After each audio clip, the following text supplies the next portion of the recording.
Hello guys, welcome to our channel life with books. तो आज हम लोग शुरू करने वाले हैं प्रेम मंजूषा बुक की फर्स्ट स्टोरी, जिसका नाम है कफन।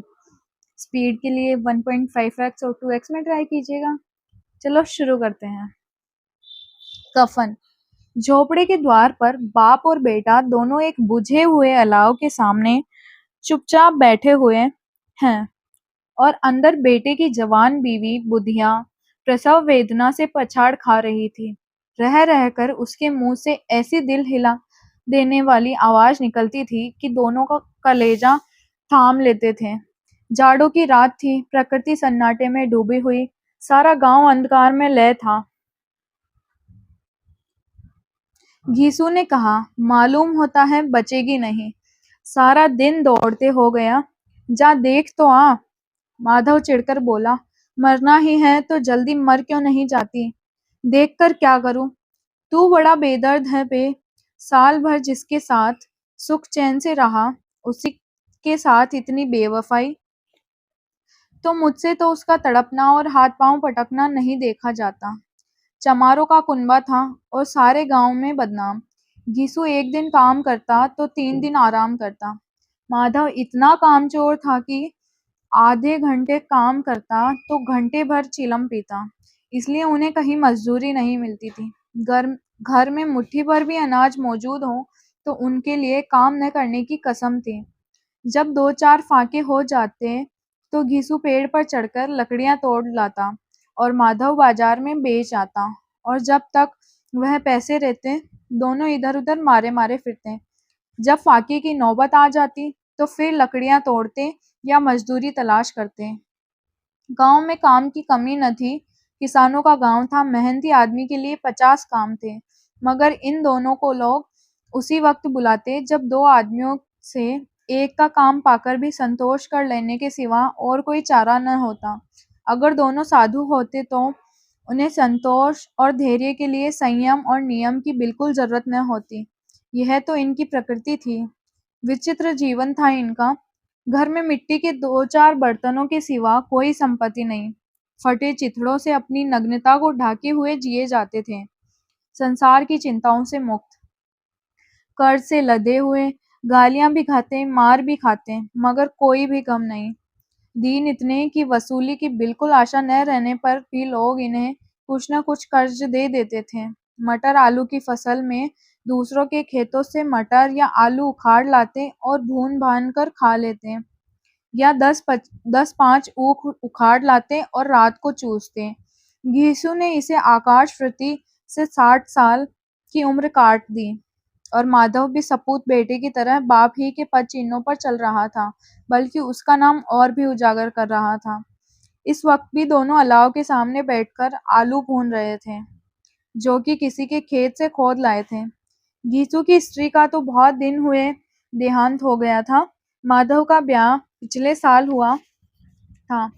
जब से यह औरत आई थी, उसने इस खानदान में व्यवस्था की नींव डाली थी। पिसाई करके या घास छीलकर वह सेर भर आटे का इंतजाम कर लेती थी और इन दोनों बेगैरतों का दोजख भरती रहती थी।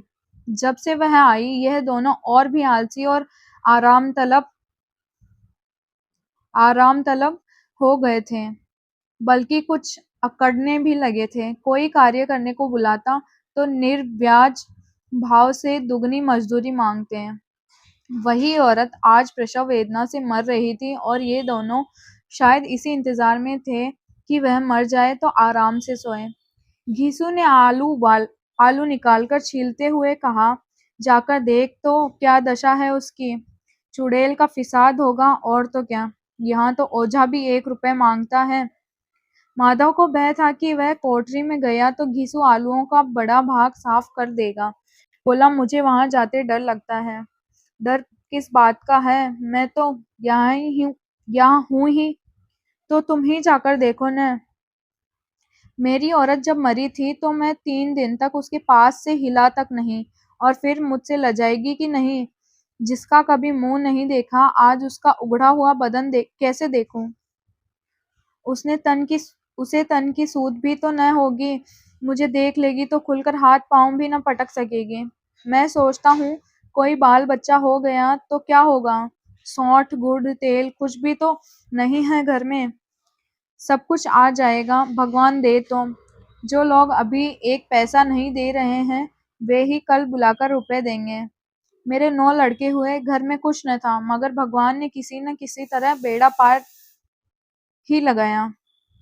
जिस समाज में रात दिन मेहनत करने वाले की हालत उनकी हालत से कुछ बहुत अच्छी न थी, और किसानों के मुकाबले में वे लोग जो किसानों की दुर्बलताओं से लाभ उठाना जानते थे, कई ज्यादा संपन्न थे, वहां इस तरह की मनोवृत्ति का पैदा हो जाना कोई अचरज की बात न थी। हम तो कहेंगे, घीसू किसानों से कई ज्यादा विचारवान था, और किसानों के विचार सुनने समूह में शामिल होने के बदले बैठकबाजों की कुत्सित मंडली में जा मिला था। हाँ, उसमें यह शक्ति न थी कि बैठकबाजों के नियम और नीति का पालन करता, इसलिए जहाँ उसकी मंडली के और लोग गांव के सरगना और मुखिया बने हुए थे, उस पर सारा गांव उंगली उठाता था। फिर भी उसे यह तस्कीन तो थी कि अगर वह फटेहाल है, तो कम से कम उसे किसानों की सी जा तोड़ मेहनत तो नहीं करनी पड़ती, और उसकी सरलता और निरीहता से दूसरे लोग बेजा फायदा तो नहीं उठाते। दोनों आलू निकाल निकाल कर जलते जलते खाने लगे। कल से कुछ नहीं खाया था, इतना सब्र न था कि उन्हें ठंडे हो जाने दें। कई बार दोनों की जबानें जल गई। छिल जाने पर आलू का बाहरी हिस्सा तो बहुत ज्यादा गर्म न मालूम होता, लेकिन दांतों के तले पड़ते ही अंदर का हिस्सा जबान और हलक और तालू को जला देता था, और उस अंगारे को मुंह में रखने से ज्यादा खैरियत इसी में थी कि वह अंदर पहुंच जाए। वहां उसे ठंडा करने के लिए काफी सामान थे, इसलिए दोनों जल्द जल्द निगल जाते। हालांकि इस कोशिश में उनकी आंखों से आंसू निकल आते। घेसू को उस वक्त ठाकुर की बारात याद आई, जिसमें 20 साल पहले वे गया था। उस दावत में उसे जो तृप्ति मिली थी, वह उसके जीवन में एक याद रखने लायक बात थी, और आज भी उसकी याद ताजा थी। बोला वह भोज नहीं भूलता।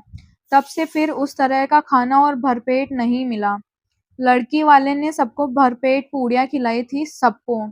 छोटे बड़े सबने पूड़ियाँ खाई, और असली घी की। चटनी, रायता, 3 तरह के सूखे साग, एक रस्सेदार तरकारी, दही, चटनी, मिठाई। अब क्या बताऊं कि उस भोज में क्या स्वाद मिला। कोई रोक टोक नहीं थी, जो चीज चाहो मांगो और जितना चाहो खाओ। लोगों ने ऐसा खाया कि किसी से पानी न पिया गया। मगर परोसने वाले हैं कि लोग पत्तल में गर्म गर्म गोल गोल सुवासित कचौड़ियां डाल देते हैं। मना करते हैं कि नहीं चाहिए, पत्तल पर हाथ से रोके हुए हैं, मगर वह है कि दिए जाते हैं। और जब सबने मुंह धो लिया तो पान इलायची भी मिली, मगर मुझे पान लेने की कहाँ सुध थी, खड़ा न हुआ जाता था। चटपट जाकर अपने कंबल पर लेट गया। ऐसा दिल दरियाव था वह ठाकुर। माधव ने इन पदार्थों का मन ही मन मजा लेते हुए कहा, अब हमें कोई ऐसा भोज नहीं खिलाता। अब कोई क्या खिलाएगा, वह जमाना दूसरा था। अब तो सबको किफायत सूझती है। शादी ब्याह में मत खर्च करो, क्रियाक्रम में मत खर्च करो। पूछो गरीबों का माल बटोर बटोर कर कहाँ रखोगे। बटोरने में तो कमी नहीं है, हाँ खर्च में किफायत सूझती है। तुमने 20 एक पूड़ियाँ खाई होगी। 20 से ज्यादा खाई थी। मैं 50 खा जाता। 50 से कम मैंने भी न खाई होगी। अच्छा पट्टा था। तू तो मेरा आधा भी नहीं है। आलू खाकर दोनों ने पानी पिया, और वहीं अलाव के सामने अपनी धोतियां ओढ़कर पाँव पेट में डाले सो रहे, जैसे 2 बड़े बड़े अजगर गेंडुलियां मारे पड़े हों, और बुधिया अभी तक करा रही थी। सवेरे माधव ने कोठरी में जाकर देखा तो उसकी स्त्री ठंडी हो गई थी। उसके मुंह पर मक्खियां भिनक रही थी, पथराई हुई आंखें ऊपर टंगी हुई थी, सारी देह धूल से लथपथ हो रही थी। उसके पेट में बच्चा मर गया था। माधव भागा हुआ घीसू के पास आया, फिर दोनों जोर जोर से हाय हाय करने और छाती पीटने लगे। पड़ोस वालों ने यह रोना धोना सुना तो दौड़े हुए आए और पुरानी मर्यादा के अनुसार इन अभागों को समझाने लगे, मगर ज्यादा रोने पीटने का अवसर न था। कफन की और लकड़ी की फिक्र करनी थी। घर में तो पैसा इस तरह गायब था जैसे चील के घोंसले में मांस। बाप बेटा रोते हुए गांव के जमींदार के पास गए। वह इन दोनों की सूरत से नफरत करते थे। कई बार इन्हें अपने हाथों से पीट चुके थे। चोरी करने के लिए, वादे पर काम न आने के लिए। पूछा, क्या है बे घिसुआ, रोता क्यों है? अब तो तू कहीं दिखाई भी नहीं देता। मालूम होता है इस गांव में नहीं रहना चाहता।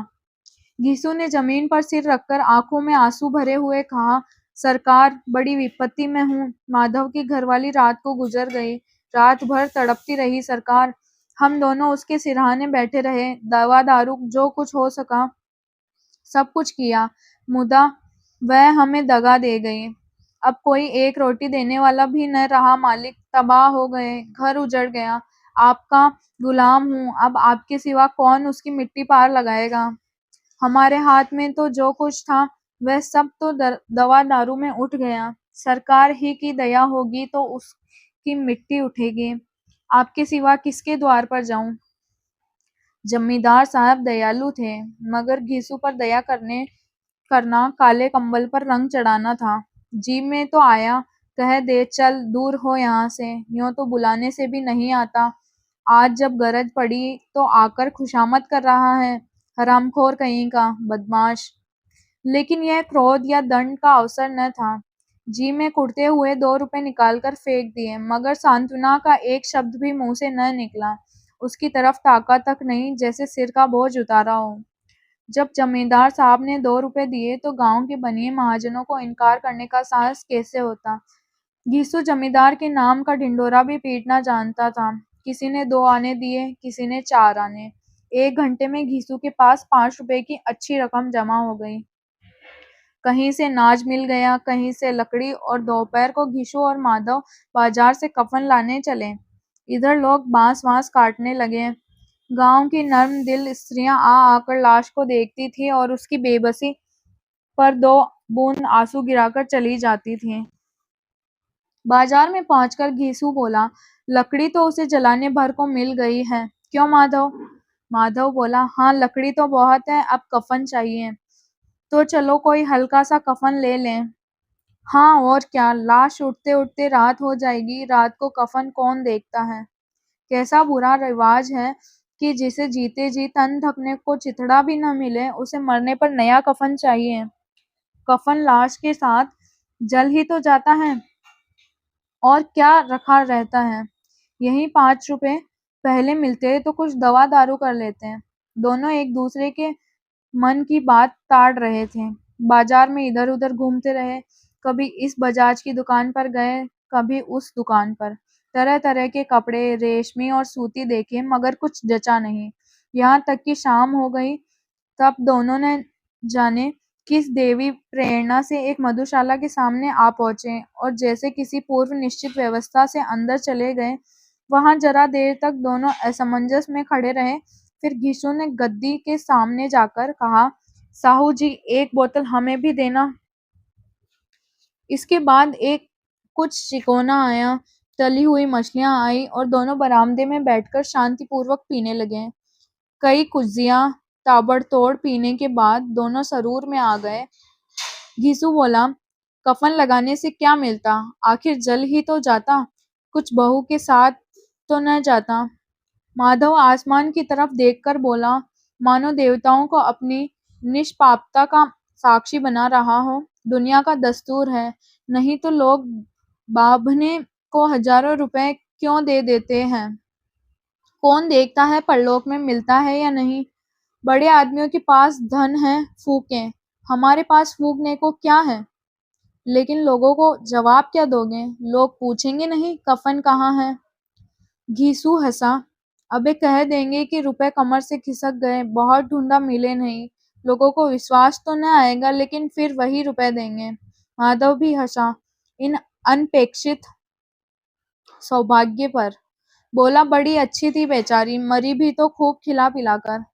आधी बोतल से ज्यादा उड़ गई। घीसू ने 2 सेर पूड़ियां मंगाई, चटनी, अचार, कलेजियां। शराब खाने के सामने ही दुकान थी। माधव लपक कर 2 पत्तलों में सारे सामान ले आया। पूरा 1.5 रुपया खर्च हो गया, सिर्फ थोड़े से पैसे बच रहे। दोनों इस वक्त इस शान से बैठे हुए पूड़ियां खा रहे थे जैसे जंगल में कोई शेर अपना शिकार उड़ा रहा हो। न जवाबदेही का खौफ था, न बदनामी की फिक्र। इन भावनाओं को उन्होंने बहुत पहले ही जीत लिया था। घिसू दार्शनिक भाव से बोला, हमारी आत्मा प्रसन्न हो रही है तो क्या उसे पुण्य न होगा? माधव ने श्रद्धा से सर झुकाकर तस्दीक की, जरूर से जरूर होगा। भगवान तुम अंतर्यामी हो, उसे बैकुंठ ले जाना।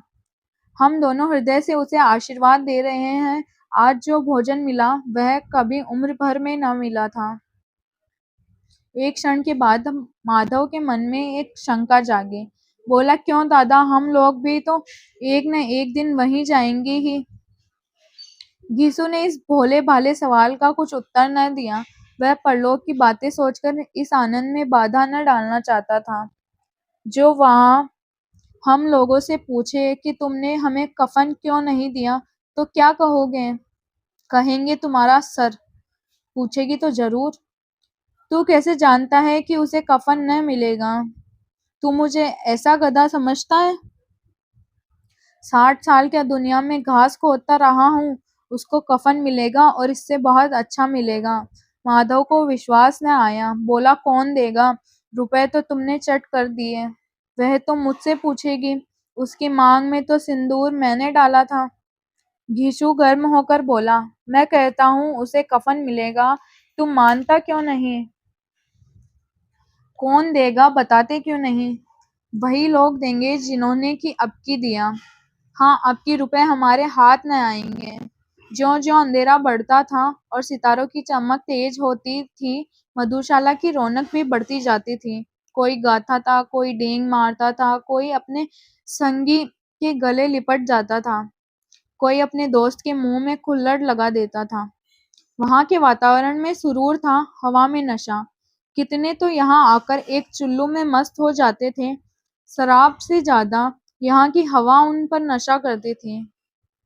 जीवन की बाधाएं यहाँ खींच लाती थी और वे कुछ देर के लिए ये भूल जाते थे कि वे जीते हैं या मरते हैं, या न जीते हैं न मरते हैं। और ये दोनों बाप बेटे अब भी मजे ले लेकर चुस्कियां ले रहे थे। सबकी निगाहें इनकी ओर जमी हुई थी। दोनों कितने भाग्य के बली हैं, पूरी बोतल बीच में है। भरपेट खाकर माधव ने बची हुई पूड़ियों का पत्तल उठाकर एक भिखारी को दे दिया, जो खड़ा इनकी ओर भूखी आंखों से देख रहा था। और देने के गौरव, आनंद और उल्लास का अपने जीवन में पहली बार अनुभव किया। घीसू ने कहा, ले जा, खूब खा और आशीर्वाद दे। जिसकी कमाई है वह तो मर गई, मगर तेरा आशीर्वाद उसे जरूर पहुंचेगा। रोए रोए से आशीर्वाद दो, रोए रोए से आशीर्वाद दो, बड़ी गाढ़ी कमाई के पैसे हैं। माधव ने फिर आसमान की तरफ देखकर कहा, वह बैकुंठ में जाएगी दादा, बैकुंठ की रानी बनेगी। घीसू खड़ा हो गया और जैसे उल्लास की लहरों में तैरता हुआ बोला, हाँ बेटा, बैकुंठ में जाएगी। किसी को सताया नहीं, किसी को दबाया नहीं, मरते मरते हमारी जिंदगी की सबसे बड़ी लालसा पूरी कर गई। वह न बैकुंठ में जाएगी तो क्या ये मोटे मोटे लोग जाएंगे, जो गरीबों को दोनों हाथों से लूटते हैं और अपने पाप को धोने के लिए गंगा में नहाते हैं और मंदिरों में जल चढ़ाते हैं। श्रद्धालुता का यह रंग तुरंत ही बदल गया। अस्थिरता नशे की खासियत है। दुख और निराशा का दौरा हुआ। माधव बोला, मगर दादा, बेचारी ने जिंदगी में बड़ा दुख भोगा, कितना दुख झेलकर मरी। वह आंखों पर हाथ रखकर रोने लगा, चीखें मार मार कर। घीसू ने समझाया, क्यों रोता है बेटा, खुश हो कि वह माया जाल से मुक्त हो गई, जंजाल से छूट गई। बड़ी भाग्यवान थी जो इतनी जल्द माया मोह के बंधन तोड़ दिए। और दोनों खड़े होकर गाने लगे, ठगिनी क्यों नैना झमकावे ठगिनी। पियक्कड़ों की आंखें इनकी ओर लगी हुई थी और यह दोनों अपने दिल में मस्त गाए जाते थे। फिर दोनों नाचने लगे, उछले भी, कूदे भी, गिरे भी, मटके भी, भाव भी बताए, अभिनय भी किए और आखिर नशे से मदमस्त होकर वहीं गिर पड़े। तो ये है आज की स्टोरी। आई होप आप लोगों को पसंद आई होगी। लाइक कीजिएगा, शेयर कीजिएगा, सब्सक्राइब कीजिएगा। मिलते हैं कल एक और नई स्टोरी के साथ। Bye bye.